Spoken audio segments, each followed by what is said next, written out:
Remember Mt. Gox, once the largest Bitcoin exchange? It collapsed in 2014 after $1 billion worth of Bitcoin was hacked and stolen. But now founder Mark Karpeles is back, and he's created a company built on lessons he learned. In an exclusive interview with Forkast, he told us about UnGox, which aims to be the first comprehensive rating agency for crypto exchanges around the world. Forkast Caroline Wright has more. Mt. Gox was one of the first Bitcoin exchanges in the world, beginning automated trading back in July 2010. It once represented over 80% of the global trading volume. However, that all came crashing down after 2014's hack. Founder Mark Karpeles was first arrested in Japan in 2015 and eventually indicted on 3 charges.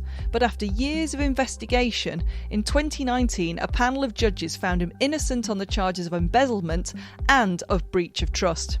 However, he was found guilty of improperly handling electronic funds and handed a 4-year suspended sentence.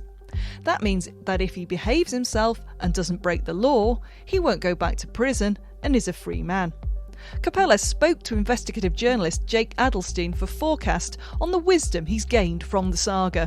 Mark has learned from his own failures and his time and his hubris and his failure to pay attention to key details and infrastructure or delegate authority, that cryptocurrency exchanges can be very vulnerable to hackers or bad actors within a company. And having learned from that bitter experience, he decided that he would put those lessons to use and create something that I think we all feel the cryptocurrency world needs, which is a kind of a ratings agency. Because as far as I know, there is no really good objective ratings agency to tell you this cryptocurrency exchange is reliable, or this one is not, or this one has suspicions of money laundering, or this one failed several years ago. UnGox will provide the ratings by conducting checks on key areas like technology, transparency, people and legal context in order to identify any red flags in operations. Karpeles is also set to issue NFTs, which will grant former Mt. Gox customers a lifetime of free access to the new website. The NFTs are essentially a key to the database that also has a value in and of itself, as any NFT does. But so not only do you get something that may go up in value, but you also have this key that gives you permanent access to the database at the top levels. So when you consider that Mt. Gox had about over 1 million users, there's 1 million people who'll be eligible to use this service for basically free. So that, as Mark says, they don't get goxed again. Indeed, Karpeles showing how he's not lost his sense of humour about events, with the name UnGox, a subtle recognition of the Mt. Gox name having been turned into a term used to describe a crypto exchange's failure.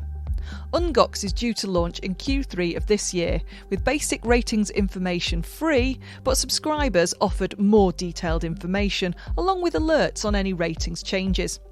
Meanwhile, Mt. Gox investors who lost out in 2014's hack could be in for some good news. If you've been following what the trustees have been putting out about Mt. Gox, they are definitely recruiting people and preparing to pay them back. That's public knowledge, but it looks like it's going to be sooner than later, perhaps even this year. The exchange had around 200,000 bitcoins when it went bankrupt, and their value has appreciated considerably since then. So we'll be keeping watch for more details on that potential reimbursement. For Forkast, I'm Caroline Wright.